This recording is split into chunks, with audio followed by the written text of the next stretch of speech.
श्रीराम नमस्कार. आज 15 मार्च 2021 श्रीमद भगवद्गीता निरूपण भाग 90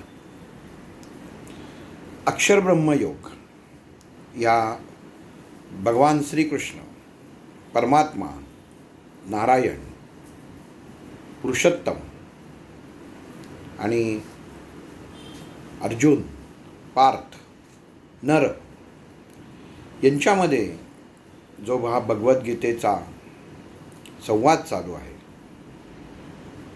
एक प्रकारचा प्रश्न आणि उत्तर सर्वसामान्य समाजासाठी, या जगतासाठी, या जगाचा उद्धार करण्यासाठी ही भगवद्गीता आहे. आणि त्याच्यासाठीच या धर्म आणि अधर्म अशा युद्धाच्या मध्ये भगवान श्रीकृष्णाने अर्जुनाला, नारायणाने नराला जो संदेश दिला, जो उपदेश केला, ती भगवद्गीता आपण पाहत आहोत. तिथं अक्षर ब्रह्मयोग मागं 2-3 वेळा सांगितलं की भगवद्गीतेचं व्यासपीठ संघर्ष या ठिकाणी आहे. जिथं संघर्ष आहे, युद्धभूमी, 2 प्रतिस्पर्धी आणि या प्रतिस्पर्धींमध्ये चाललेला संघर्ष, अस्तित्वाचा संघर्ष. आणि जिथं मनुष्य जीवनामध्ये असा जो संघर्ष चालतो, प्रत्येक मनुष्य जीवनामध्ये संघर्ष आहे. आणि म्हणून प्रत्येक घरामध्ये, प्रत्येक मनुष्याच्या बुद्धीमध्ये, विचारांमध्ये ही भगवद्गीता रुजायला हवी. न्यायालयात आपण 1000 वेळा सिनेमात पाहतो की गीतेवरची शपथ घ्यायला सांगतात, इतर कुठल्याच ग्रंथाची सांगत नाही. भगवद्गीता भगवंतांनी स्वतःच्या मुखाने सांगितलेली आहे, त्यामुळे प्रमाण आहे. वेद हे लिहिले गेलेत, पण भगवद्गीता हे मुखाने सांगितल्याचं हे प्रमाण आहे. त्याच्यामुळे त्याच्यात असत्यतेचा प्रश्न हा येतच नाही. आणि आपण अक्षर ब्रह्मयोगामध्ये अधिदैव, अधिभूत, अधियज्ञ, ब्रह्म आणि अध्यात्म म्हणजे काय, मनुष्याने जीवन जगताना कसं असावं, ओळख कशी हवी, हे भगवान श्रीकृष्ण अर्जुनाला सांगत आहेत. एक प्रश्न जो सर्वसामान्यांना पडतो, हाच प्रश्न अर्जुन श्रीकृष्णांना विचारतो. मी आधीही सांगितलं, आता परत सांगतो. अर्जुन तेवढा बुद्धिमान नक्की होता की तो त्या गोंधळलेल्या स्थितीमध्ये त्याच्या हातातनं गांडीव खाली ठेवलं जावं, ही एक भगवंतांनी रचलेली माया होती. कारण जर गीता अस्तित्वातच आली नसती तर ज्ञान म्हणजे काय हे सर्वसामान्य लोकांना कळलं नसतं. आणि जिथं गीताच अस्तित्वात आली नसती तर नंतर ज्ञानेश्वरी झाली नसती. आणि ज्ञानेश्वरी झाली नसती तर इतर ग्रंथही जे भगवद्गीतेला अनुसरून भगवद्गीतेच्या वचनांवरती लिहिले गेलेले आहेत ते लिहिले गेले नसते. म्हणून भगवंतांनी ही काही जी 20-25 मिनिटात आपण किती दिवस चाललंय बघा. आणि एकंदरीत एखाद्या गीतेचा अभ्यास करायचा म्हटलं तर कित्येक महिने, वर्ष करायला लागतो. पण काही क्षणामध्ये, काही एक 15-20 मिनटं, अर्धा तास धरू आपण, अशा त्या वेळेमध्ये भगवंतांनी जे अर्जुनाला ज्ञान प्रदान केलं ते आपण बघत आहोत. आणि भगवंत पुढे सांगतात, अर्जुना, पार्था, मनुष्य जेव्हा मृत्यूच्या अवस्थेत जरी असतो तरी तो त्या अवस्थेत सुद्धा स्थिर असणं गरजेचं आहे. अक्षर ब्रह्मयोग आपण श्लोक ओवी 6, 7, 8 या 3 श्लोकांचं निरूपण एकदम पाहणार आहोत. की भगवान श्रीकृष्ण सांगतात की मनुष्य हा योगी असला पाहिजे. मन त्याचं स्थिर असलं पाहिजे.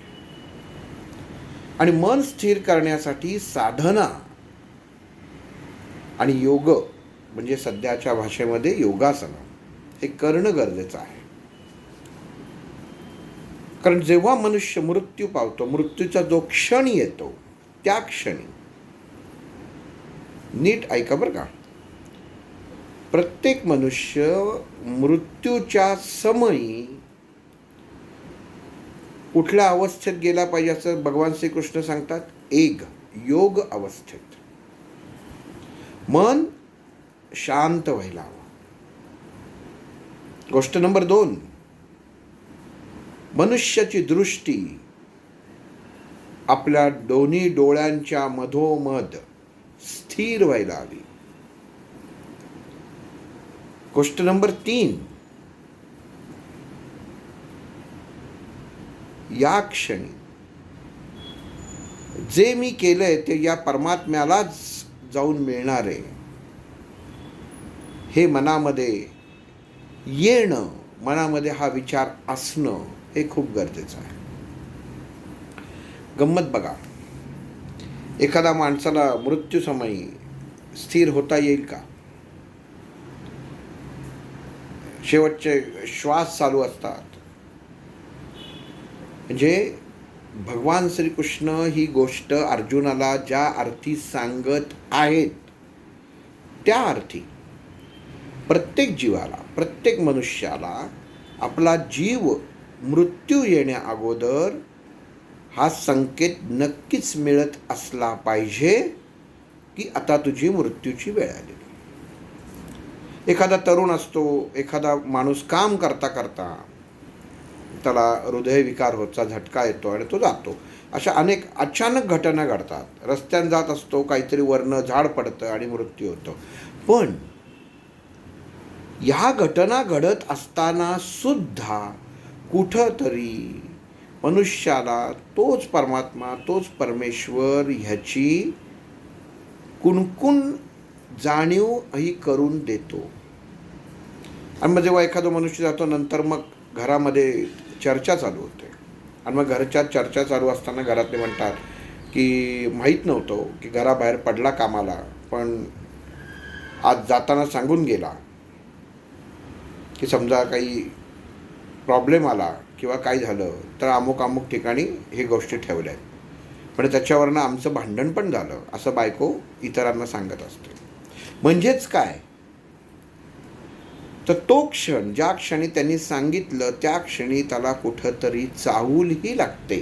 पण ही शक्तीच अशी आहे की ही तुम्हाला त्या जागृत अवस्थेमध्ये समोर दिसत नाही, पण तुमच्या सुप्त अवस्थेमध्ये मनुष्य जेव्हा जरी डोळे उघडे असले तर त्याची सुप्त अवस्था चालूच असते. मी रस्त्याने चाललोय आणि एखादी समोरनं मोठी भारी कार समोरून उभी राहिली तर आपल्या मनुष्याला एक क्षण असं वाटतं की आपण त्या कारमध्ये बसलेलो आणि तो स्वतःला तिथं पाहतो, मी कारमध्ये बसलेलो. म्हणजेच काय, तर सुप्त अवस्थेमध्ये स्वतःला तिथं उपस्थित करणं, प्रेझेंट करणं. म्हणून भगवंतानी अर्जुनाला सांगताना सांगितलं, आता कुठला मनुष्य मला सांगा की आता माझा मृत्यू होणार आहे, त्याच्यात मी माझं वाचू का मन शांत ठेवू? पण मी तुम्हाला एक उदाहरण म्हणून मुद्दाम सांगतो की हा श्लोक आणि ह्या श्लोकाचा हा जो अर्थ आहे भगवंताने सांगितलेला, तर याचं एक अतिशय छान उदाहरण, मी खरं वास्तविक याला छान म्हणणं योग्य नाही, पण तुम्हाला सांगतो की एखाद्या गोष्टीला मुक्तीसुद्धा, सद्गतीसुद्धा किती चांगली मिळते त्याचं उत्तम उदाहरण म्हणजे आपल्या ग्रुपवर अंजलीताई होत्या, अंजलीताई चिपळूणकर, ज्या कॅन्सरग्रस्त होत्या. आणि ज्या क्षणी त्यांना कळलं की आता काही नाही, बघा बरं का, मी ही गोष्ट साधी सोपी नाही आहे. मला आजही आठवत आहे की मी घरी असताना संध्याकाळी त्यांचा फोन आला मला की दादा आता मी वाचणार नाही आहे, हे मला नक्की कळलेलं आहे, तर मी आता काय करू? बघा, विचार करा. अहो, आपण नुसतं आता करोना चाललंय, मला करोना होईल का या भीतीने माणूस अर्ध मेला होतो. आणि इथं यांना साक्षात मृत्यू समोर दिसतोय आणि त्या ह्याच्यामध्ये सुद्धा त्या मोबाईलवरनं फोन करून मला विचारतात की आता याच्यामध्ये काढलं तर काय करू, काय उत्तर देणार सांगा बरं. म्हणजे मी तर काही कोणी अधिकारी नाही, पण त्यांनी ह्यांनी विचारलं, त्यांना म्हटलं ताई राम नावाचा जप तुम्ही फक्त करा. आणि खरंच म्हणजे किती केमोथेरपी केल्या, किती त्या रेडिएशन घेतल्या, ह्याला प्रमाणच नाही. किती त्यांनी वेदना सहन केल्या, ह्याला प्रमाणच नाही. पण ज्या क्षणी मृत्यू झाला, इतक्या ताई शांत होत्या, त्यांचा आवाज इतका शांत होत्या. आणि मला म्हणाल्या त्या की मी थोड्या वेळामध्ये माझा प्राण सोडणार आहे आता, कारण आता असह्य झालेलं आहे, पण मी शांतपणे आणि आनंदाने सोडणार आहे. हे एखाद्याने सांगणं म्हणजे सोपी गोष्ट नव्हे. आपला स्वतःचा प्राण मी आनंदाने सोडते हे सांगणारं खूप हिंमतच लागते त्याला. निश्चितच अगदी त्यांना सद्गती चांगलीच प्राप्त झाली असेल याच्यात शंकाच नाही. पण हे जे भगवान श्रीकृष्णाने सांगितलेलं आहे की मला प्राप्त जेव्हा तो शेवटच्या क्षणी आत्मा होतो, तर त्याच्यासाठी ह्या 3 क्रिया असणं गरजेचं आहे. आणि याच्यावरती हे भगवंतांनी का सांगितलं, तर आपल्याला याची योगासनं, किती अगदी योग करणारा मनुष्य असो, पण मृत्यूच्या क्षणी आला ना, तर त्याला आठवणार आहे का तू आता कुंभक कर, रेचक कर, योगासनं कर, तर तू म्हणजे एक तर तो बोलू शकणार नाही. आणि तो म्हणेल का वेडा आहेस का, इथं मी आता मरतोय. आणि आता ह्याच्यामध्ये सांगतात, पण हे भगवंताने सांगितलं आहे. तुला परमात्म्यात जर सामील व्हायचं असेल, परमात्म्याला जर प्राप्त करायचं असेल, त्या उत्तम पुरुषाला प्राप्त करत असेल. भगवंतांनी हे 6व्या ओवीमध्ये श्लोकात सांगितलेलं आहे की उत्तम पुरुष म्हणजे काय. आता आपण एखाद्याला म्हणतो ना आपण की तुझ्यामध्ये काय पुरुषार्थ काय आहे, तर पुरुषार्थ म्हणजे काय, स्त्री आणि पुरुष याच्या अर्थाने पुरुषार्थ होत नाही. पुरुष म्हणजे अशी शक्ती की ज्या शक्तीमुळे अणुपेक्षाही सूक्ष्म अशी ही शक्ती आहे, पण अतिशय विशाल अशा या ब्रह्मांडाला ती नियंत्रित करते. आणि त्याला भगवान श्रीकृष्णांनी पुरुष म्हटलेलं आहे.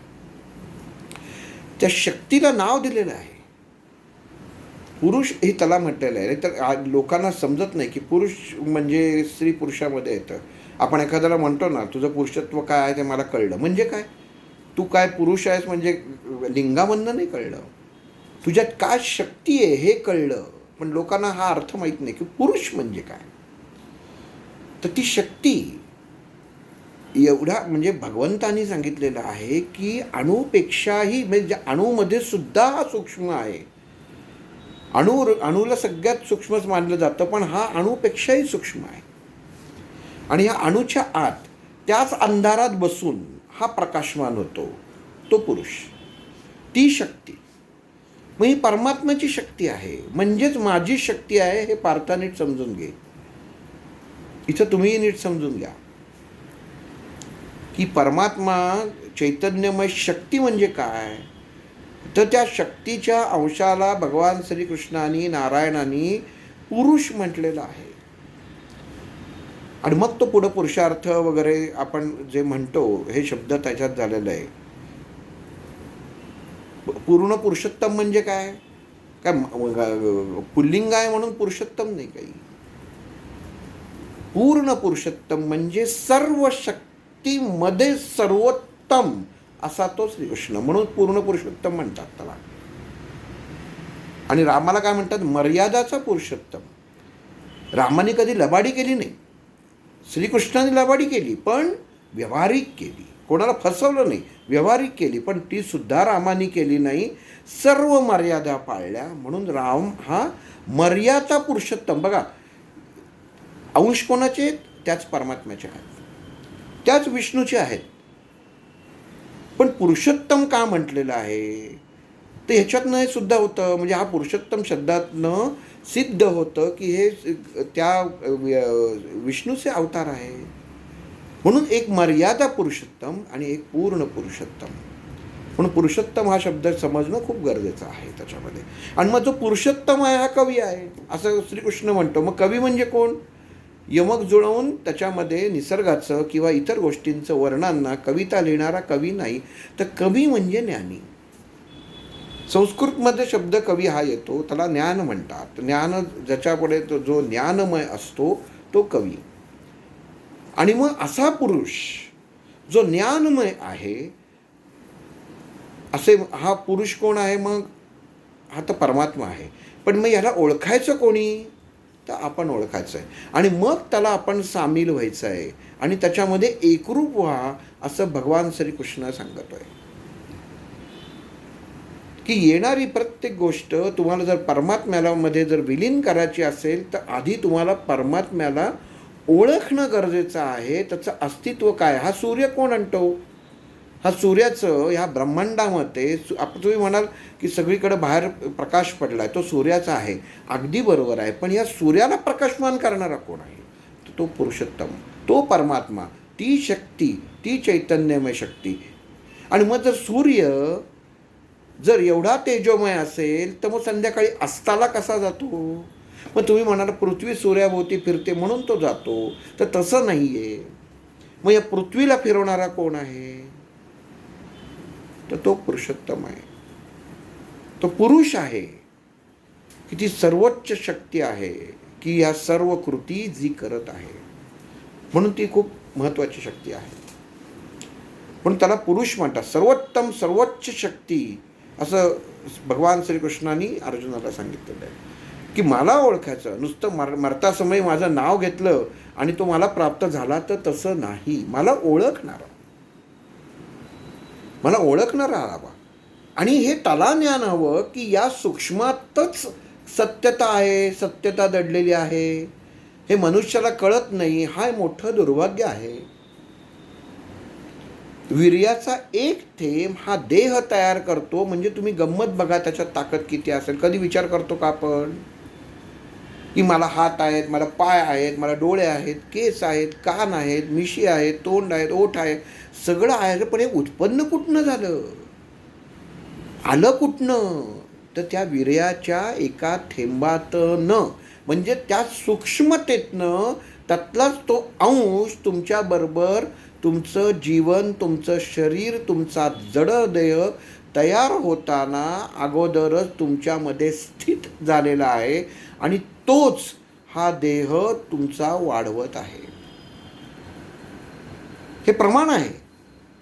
मग हा भगवंत, हा श्रीकृष्ण अर्जुनाला तेच सांगत आहे की परमात्मा चैतन्यमय शक्ती ही मनुष्याच्या शरीरामध्ये जन्माच्या आधीपासून जेव्हा वीर्याचा जो थेंब आहे तिथपासूनच वसलेली असते.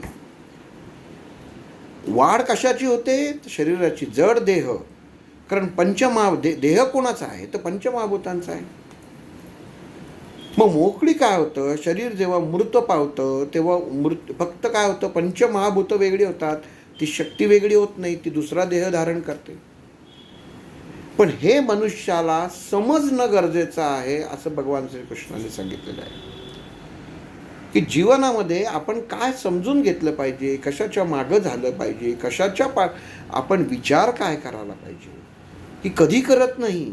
या सूक्ष्मातनं ही सृष्टी निर्माण झालेली आहे, तर सूक्ष्मच मनुष्य विसरतो.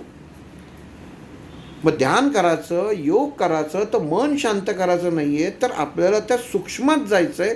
हे मनुष्याने विचार करायला, मनुष्य स्वतःला शांत करायसाठी ध्यान करत असतो, मेडिटेशन करत असतो, योगासनं करत असतो. का करायचं? तर माझं शरीर, माझे विचार हे चांगले होतात असं मनुष्याला वाटतं. पण तो जर त्या सूक्ष्माचा विचार करायला गेला, त्या परमात्म्याचा विचार करायला गेला तर आणि त्या परमात्म्यात जर विलीन झाला हे विचार करता करता, तर तुम्हाला स्वतःचा विचार करायची गरजच नाही. कारण तुमचा हा देहच हाच त्या चैतन्यमय शक्तीमुळे कार्यान्वित आहे. हे कायम लक्षात ठेवा.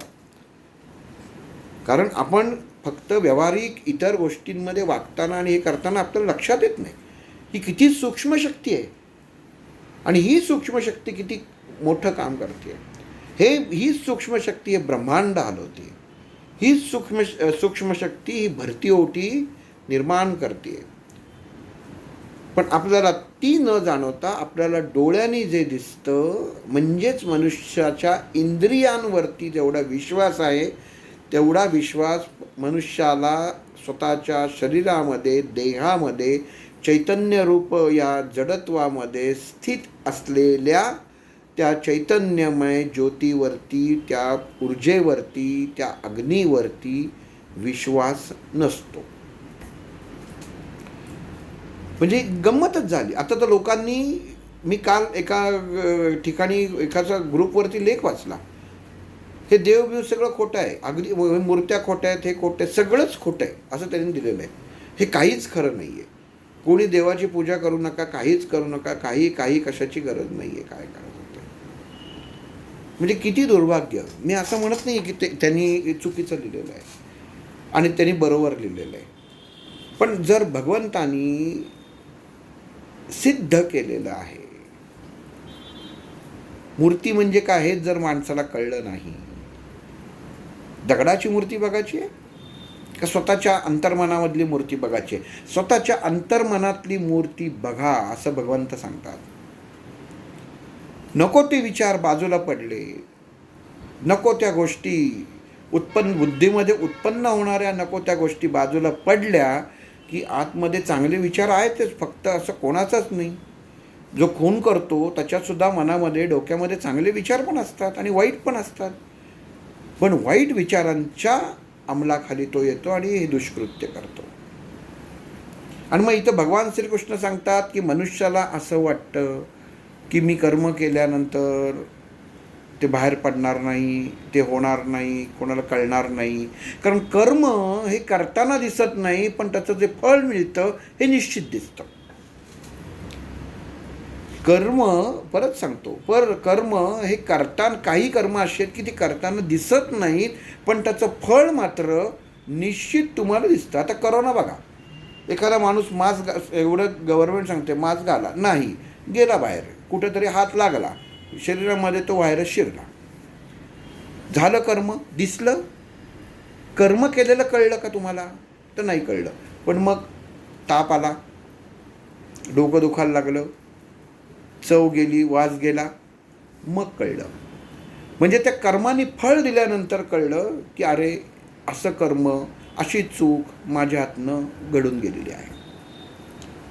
म्हणून भगवंतांनी सांगितलेलं आहे की हे पार्था, कर्म काय जे आहे हे दिसत नाही, पण त्याचं फळ जे आहे हे निश्चित दिसतं. हे प्रत्येक माणसाने कायम लक्षात ठेवलं पाहिजे. आपल्या मनामध्ये असलेले विचार, आचार, समोरच्याबद्दलचे आपले जर काही मनामध्ये आडी असेल तर ती वेळीच काढून टाका. समोरच्याबद्दल रोष असेल तर तो वेळीच काढून टाका.